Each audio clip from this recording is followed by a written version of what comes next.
Brittany, here's how I know that law enforcement can respond differently. I watched what happened in Lafayette Square when the president and members of his cabinet staff and family wanted to go across the street, hold a Bible aloft, and have a photo op in front of a burned-out church basement. So I'll ask you the question this way.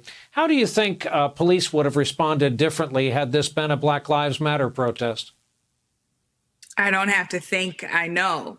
I remember in 2014 when the police declared it illegal to stand still with their 5-second rule. So we literally walked in circles. We certainly would never have been allowed to storm a federal building. I was one of many people who was a defendant on a case that has now been thrown out, but I was accused of inciting a riot in Baton Rouge during the peaceful protest after the killing of Alton Sterling. I was accused of inciting a riot that I did not incite because it wasn't a riot.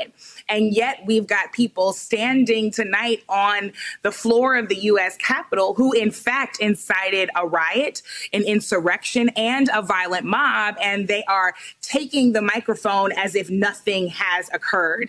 This is due to the complicity of elected officials, of appointed officials, of media platforms, certainly of law enforcement that, to be clear, did not just stand by while these things happened and provided, as was said, an unprofessional response. We have video of several law enforcement officers actually encouraging, participating, and permitting these activities, opening barricades, taking selfies with these insurrectionists. We have to be very, very precise here about exactly what happened. It wasn't just that the police stood by and did nothing, is that some of them actually encouraged and participated in activity that was a direct violation of the Constitution and was a clear example of domestic terrorism.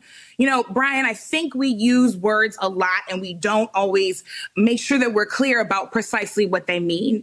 This is the literal example of white supremacy. What does white supremacy mean? It means that white people believe that they have dominion over everybody and dominion over everything, that they are in fact supreme. So we saw a group of white people, of white supremacists here, thinking that they own a country that they colonized, and therefore they can do whatever they want with it. They think they can storm any building in that country because they believe they own it. They think that they can erect a noose on the side of a building that was built by enslaved Africans in America because they think they have full permission to do so, and did so on camera because they knew the police would do nothing about it. But they do not own this country. They do not own democracy. They don't own us. They are tragically confused, and we will not be intimidated despite the fact that the police did not hold the line today.